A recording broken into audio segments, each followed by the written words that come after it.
Hey guys, number one Marmaduke fan here. This is one of my top recommendations, Boxers and Saints by Gene Luen Yang.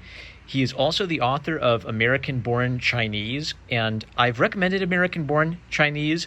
I like Boxers and Saints better than I like American-Born Chinese. There are some neat parallels between the two. Both of them, I think, are about the author trying to wrestle with both his identity as a Chinese American and the heritage of China, and his identity as a Catholic. And I believe he sees these as kind of like identities in tension with one another. And he's expressing through his art maybe a way of trying to reconcile these identities, or maybe even to look at each aspect of himself through the lens of the other. So in American-Born Chinese, there are three separate stories, each of them having to do with Chinese identity. And one of the stories is a retelling of the Journey to the West, or the first little part of it.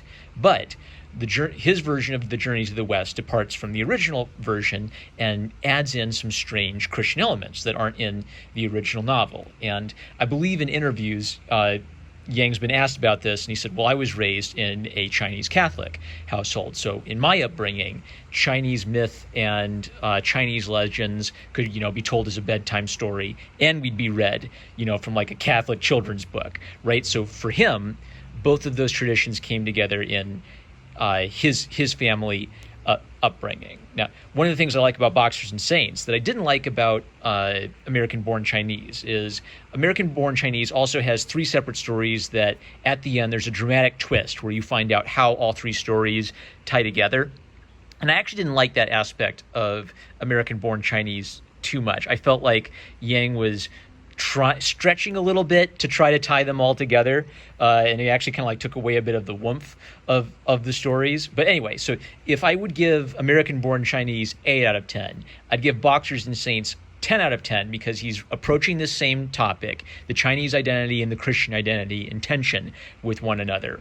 But he's picked a more exciting time period, the Boxer Rebellion. So, whereas American-Born Chinese is about like an American kid, right? Boxer Rebellion, that's just instantly, to me as a guy, that's just like, cool, a war. Wars are so exciting. So it's a more interesting time period to pick.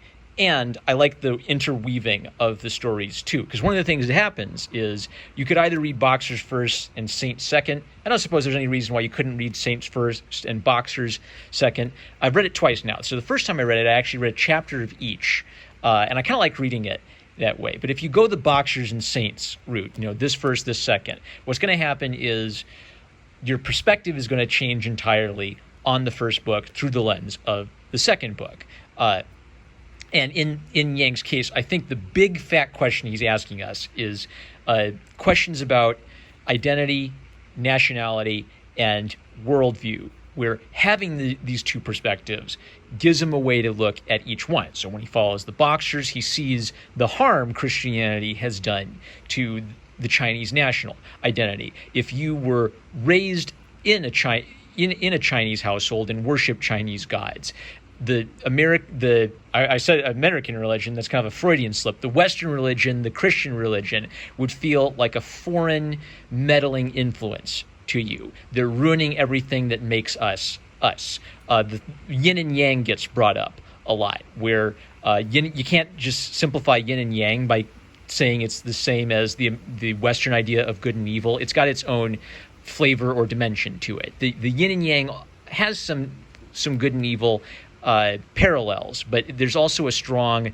masculine-feminine identification in yin and yang. So if yang is the masculine, it's our Chinese heritage. The Christian religion starts being identified with yin. They're infecting us and they're feminizing us with their yin influence, with their Christian influence. So what's kind of neat about this is it's taking us out of the American and Western context and asking us these questions about nation, your cultural identity, and Christianity in a context outside of Western upbringing. So really makes it fascinating. I think a lot about these problems in the context of Western politics, like nationalism. Is Christianity a dying religion? That's a big fat question for the Western nation and Western civilization. But I think if you step back and try to look at it outside of the Western civ perspective,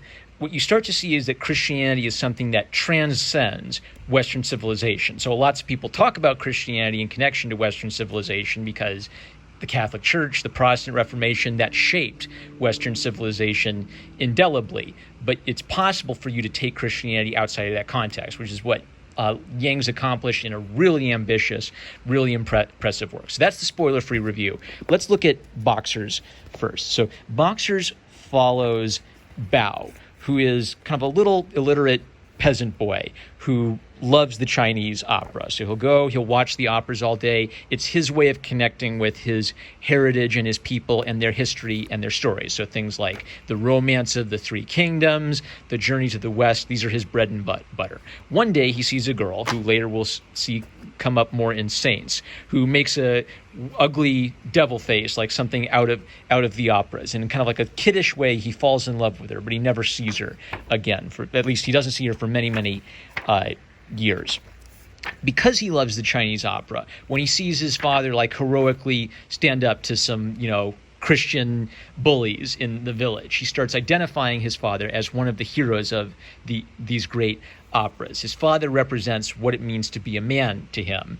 And then the foreign Christian missionary, well, he looks weird. He has a big nose. He has hair on his hands. He looks ugly and weird. And the missionary destroys one of the little idols or village gods that they worship in the village. So for Bao, this is his entire picture of Christianity. It's foreign, it's judgmental, it's destructive of our traditions and way of life, it's disrespectful to us. It sort of represents everything that's being ruined about our way of life and our people. It's almost like the way people talk about modernism, coming in and ruining all the beautiful countryside with their factories. Christianity is nothing more to Bao than the other, the religion of the foreign devils. And this is underscored with the missionary saying, this is the good news of Jesus Christ, while smashing their idol.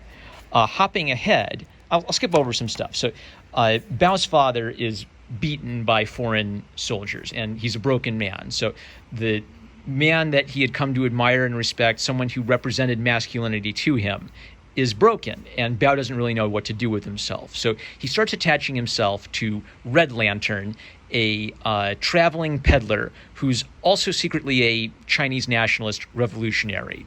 He runs the Society of the Big Sword, and they go about, beating up foreigners essentially and protecting Chinese peasants from foreigners abusing them. So this story is asking us to step into Bao's perspective, and his perspective makes sense, right? Like, these foreigners are messing with us. How long are we going to put up with this? Why don't we stand up to them?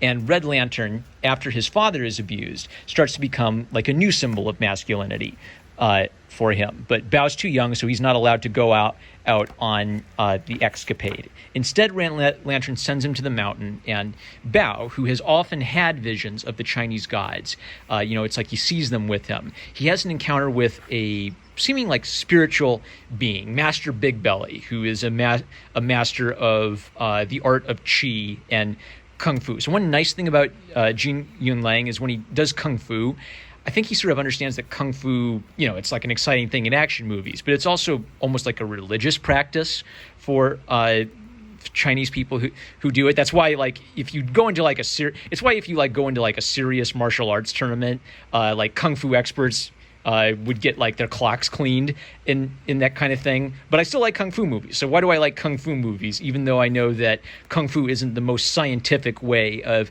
kicking someone's ass? Well, it's because there's a romance associated with Kung Fu, sort of like the romance of cowboys. Kung Fu evokes like this older, stronger world where men were men. In Kung Fu movies, it's not purely about beating up the other guy. It's almost symbolic of a dance or of being spiritually stronger than your opponent. So he learns Kung Fu from a god, and when he returns, he finds out that Red Lantern has been slaughtered by the Chinese Imperials. The Chinese Imperials, basically, the foreign armies are so powerful that the Chinese Empire is beholden to them. Hopping ahead, he learns a religious practice, and he and the others believe they are possessed by the spirits of the Chinese gods of ancient times. And there's one god, now he knows the operas, but there's one god he doesn't recognize, all in black. Later we do learn this god's name, but I think it's significant that when we first meet this god, he isn't recognizable at first. He's not one of the characters from the Romance of Three Kingdoms. So earlier I said one of the things this is asking you to do is it's asking you to look at this through a Chinese perspective and a Christian perspective. So looking at this through a Christian perspective, I can't help but see the connection to Satan, where you have this mysterious deity all in black who possesses you and makes you act like a fierce, ferocious warrior, and the biblical Satan. What we later learn is that the name of this deity is I'm going to butcher it, but it's the first emperor of China.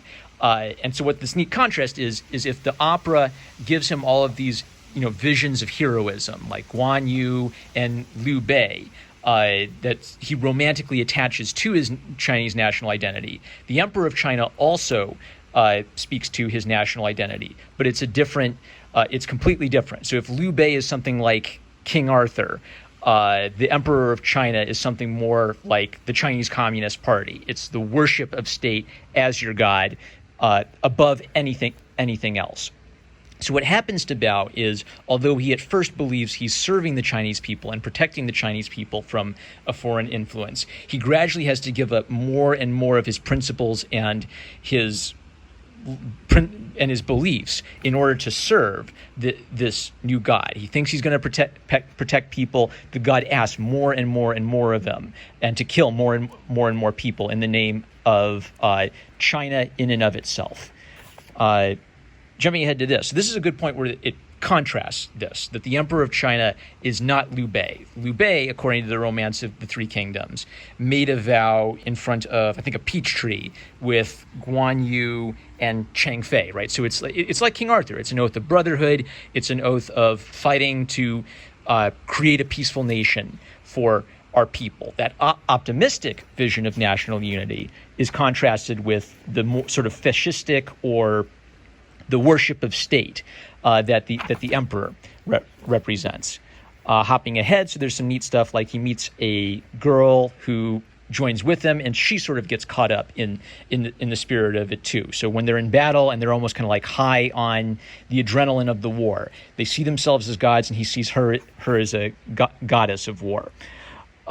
This I marked because one of the things that happens to Bao is he starts accepting lies, or he starts treating lies as jokes and not taking them too seriously. So they spare a little, I guess, like pencil pusher from the Chinese government. And he tells all of these wild, crazy, tall tales about the Christians, about how they eat babies and they make flags out of pubic hair and drink goblets of blood. Now, he knows these are lies, but he thinks they're kind of funny, and they have the effect of basically ginning up anger against the Christians as horrible, perverse monsters. So Bao becomes more and more casual in basically things like telling the truth or protecting the innocent. They start being willing to kill harmless little Christian missionaries because they're the foreign devils. If Chinese convert to Christianity and follow the faith, well, they're secondary devils. They've started serving the devil, so they need to be killed too. But spare the women and children. Later, he'll be willing to kill women and children too. Now, what's one of kind of the neat things about the Boxer War is that there are lots of different factions with different loyalties and nationalities. So there's a Muslim faction, and you would think that they would be at odds or at loggerheads with the Chinese peasants worshiping the old Chinese deities. But one of the things this is illustrating is you have a national identity and a religious identity. So for the Islamic troop, they're basically willing to let the Brotherhood carry on their work so long as they maintain loyalty to the Empress. The Empress is kind of like in this tight position where she might approve of what they're doing, but she can't approve of what they're doing publicly for fear of offending foreign dignitaries. This will be important later. When Bao arrives at the Christian missionary fortress, they chant "kill, kill, kill" outside, and again, they see themselves as gods. What we'll see is the missionaries inside just see a bunch of boys raving like lunatics. So we're getting this strong religious theme that in their minds, they believe they are these gods. They believe they're invincible. They believe they're unkillable. And so far, their track record is really good. Despite all odds, they're defeating these professional armies, seemingly just through their pure commitment. At the Christian missionary, he meets a girl, and he recognizes her as the little girl he fell in love with as a little boy. She refuses to renounce the Christian faith, and he kills her. He kills her off screen. We don't know what happened. That gets fleshed out later. For sinking further and further, they find basically like a bunch of women and children praying, and he burns it. Right. The Emperor of China is asking everything of him. He doesn't. The Emperor of China would represent Yang in this situation. Pure masculinity, pure darkness. He doesn't want to be corrupted by an ounce of yin or the light. If you want to save China, you have to push aside everything else or every false pretense of doing it peacefully. And Bao keeps giving himself over to that. Later, so he's murdered a bunch of women and children, right? Can he sink any further? There's one last level. So he's hanging out with the girl he loves in the library, and she reads him the story of Guan Yin, the goddess of compassion. And the goddess of compassion has 1,000 eyes to see harm and 1,000 hands to care for the weak. So I think what Yang is saying here is here's a Chinese myth that talks about charity, that talks about compassion, and it's completely at odds with what Bao has become. Later, Bao realizes that the one unguarded entrance is the library, which they didn't guard because they thought, well, it's sacred. There's no way these Chinese patriots are going to burn down a sacred library that contains our heritage. But the Emperor of China tells them that's what you have to do. If you want to worship China, you even have to give up your love of China, its history, and its stories in service of the war to make China pure, to free China from foreign influence. His girl can't stand this and what it represents, so she goes in to try to save some of the books and some of their heritage before it burns to ash. She seems to die in the flames.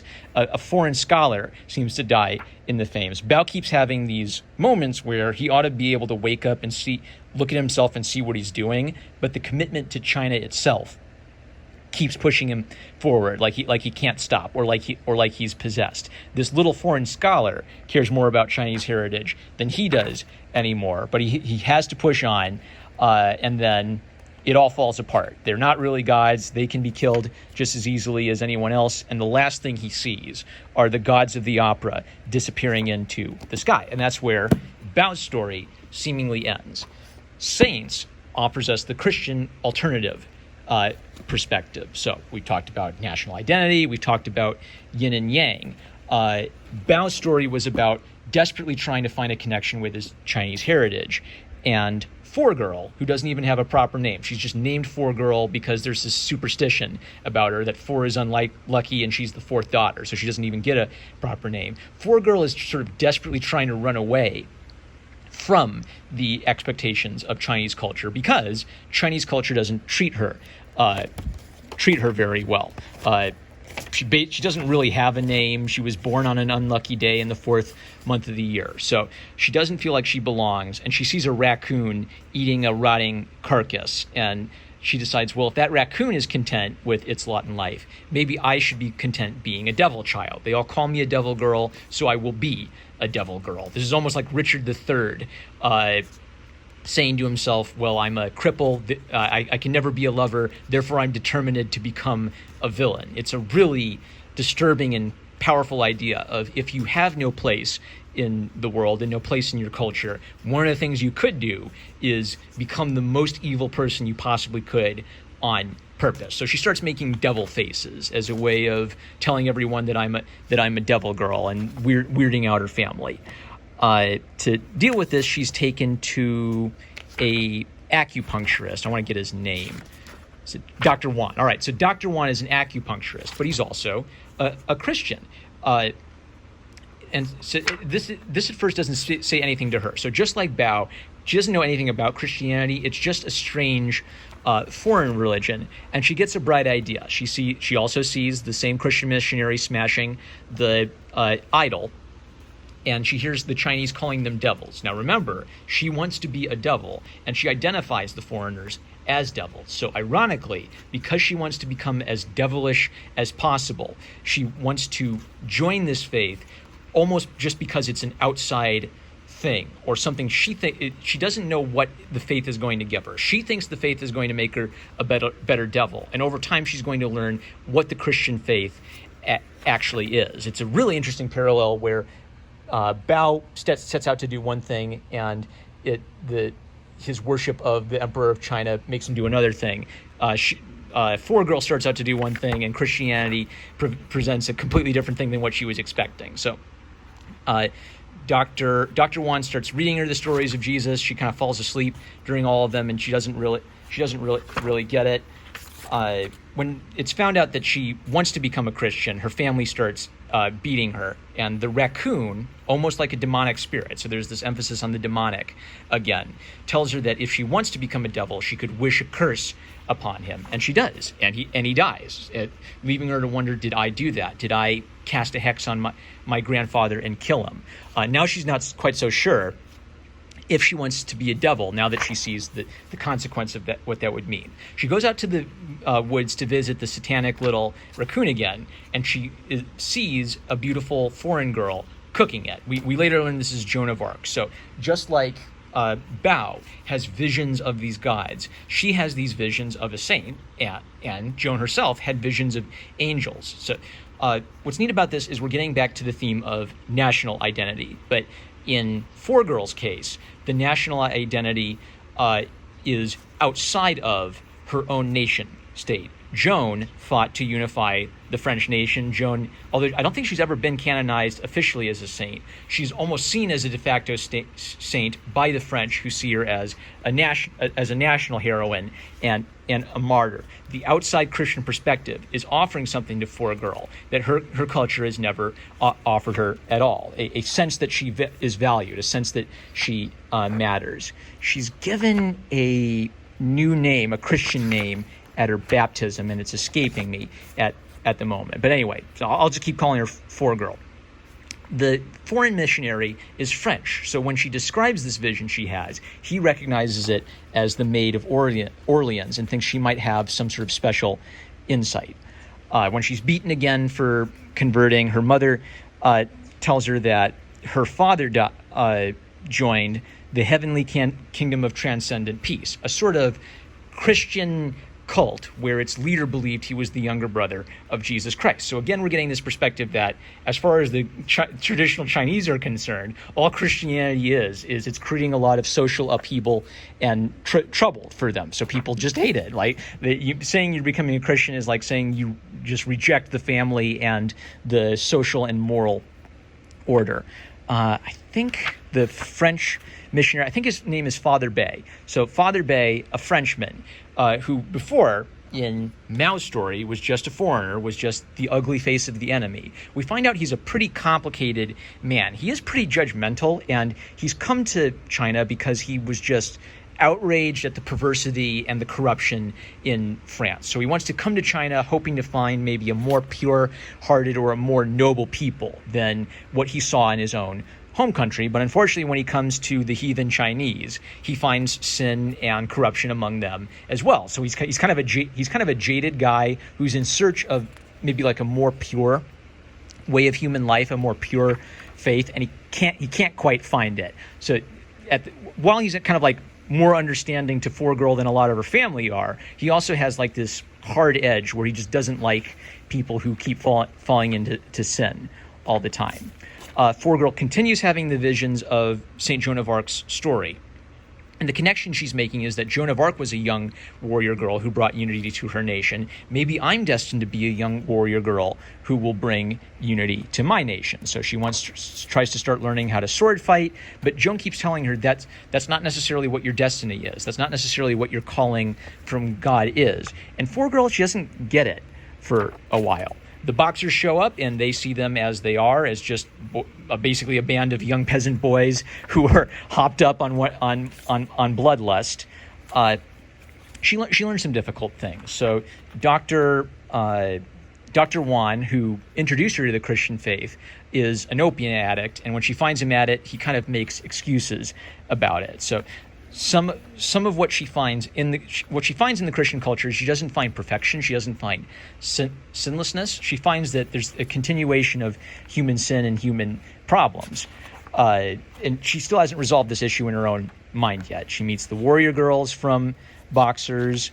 Gonna keep moving ahead. Lots of people die. All right, so we finally find out what exactly happened when Mao meets her and asks her to recount. So she asks to pray first, and she sees one last vision of Joan. And this time, Joan is burning at the stake. So the theme has been believing your life is about doing one thing and then finding another thing. So I'm getting choked up by this. This is so good. All right, so what she finds out is that what she actually was called to do, she was called to die. And Joan, man, I'm tearing up. So this is a beautiful work of art. So anyway, she has a vision of Christ, and Christ, she realizes, represents what the goddess of charity represents to the other, to the traditional Chinese. So I want to get at this. Actually, this is important. All right, okay, leave off the crying mode. Time to get into like serious nerd mode. I think one of the things that Yang is talking about here is syncretism and the importance of recognizing and respecting another people's cultural heritage. So syncretism, let me define the word for you guys, is people who try to combine divergent worldviews or divergent religious beliefs. So for example, if a missionary teaches a Hindu about Jesus Christ, and later he finds out the Hindu is worshiping a statue of Jesus, but also worshiping 100 other gods, that means the native didn't get what the missionary was trying to say. A clear aspect of the teachings of Jesus Christ is that he is the way, the truth, and the life. No one comes to the Father except through me. There's an exclusivity to belief in Christ, where he asks everything of you. Even in the apostles' time, there would be riots and wars started because where the Christian religion would be successful, the Greeks would stop worshiping the pagan Greek and Roman gods, right? And so that would mean that the Greek and Roman idol trade would get hammered. So I think what Yang is saying is he is connecting the idea of Jesus Christ with an idea in Chinese myth and the stories of Chinese gods and goddesses of the representation of charity in the divine. I think he's saying something. I don't think he's saying something like syncretism, like, oh, well, Christianity is true, and also the Chinese gods are also equally true, and you should worship all of these different gods. I don't think that's what he's saying at all. I think he's saying that within the Chinese religion are principles and ideas that are fulfilled within the Christian religion. Therefore, the Christian religion, you shouldn't like go in and burn all of the Chinese books to purge them of paganism. You should, if you want to be a good Christian missionary, you should respect the Chinese perspective and you should respect the Chinese cultural heritage. At the same time, I do think that Yang is saying something as a Christian. I think he's saying that in Christianity, he finds what speaks to him in Chinese myth. It's almost like a C.S. Lewis kind of idea, where Lewis saw in English pagan myth a foreshadowing or maybe like a truth that is consistent with the Christian truth, even if Lewis didn't believe that the pagans had the whole truth of Christianity. This is also an important moment for Forgo. I need to get her real name. So her Christian name is Vibiana, and what's important is Forgirl is basically a nothing name. It's a not name. Vibiana is the only name she's ever really had. Her Christian name is the only name she ever really had. And for the first time, she connects with Jesus Christ as someone important. And previously, her connection had been with Joan. But all Joan does, ultimately, is point her to Jesus Christ, who formally, she didn't really care about the story. She heard these stories over and over again. It made no connection with her. But in Jesus Christ, she finds someone who represents fully what charity and someone who loves you for who you are is, which her Chinese upbringing never gave her. The Chinese religion and the Chinese tradition and culture didn't give her a place and purpose in life. She has that. She's willing to die for it. She dies believing she couldn't protect anyone and she accomplished nothing, right? So it hits you with like this really, like, oh my God, kind of moment. What she doesn't know is that her little prayer for Bao has an effect. So we left off Bao, seemingly left for dead and abandoned by the Chinese gods. The foreign soldiers start rounding up people that were part of the Boxer Rebellion to execute them all, and Bao starts repeating, without even understanding what the language means. He just repeats the words he heard her say, "Our Father," over and over again, "Our Father," and they debate about this. Well, he's saying a prayer, he must be a Christian. Well, he doesn't know his prayers pretty well. Shoot him and you'll spend decades in purgatory. All right, they let him go. So ironically, one of the worst people in the Boxer Rebellion, someone who was butchering women and children, survives because he overheard a little prayer from Bibiana, who didn't even know at her death that her death was going to mean anything or accomplish anything. She gives a second chance at life to Bao, and his brother also comes to find him. So despite their arguments and issues in the past, they are brothers, and he comes to help him out.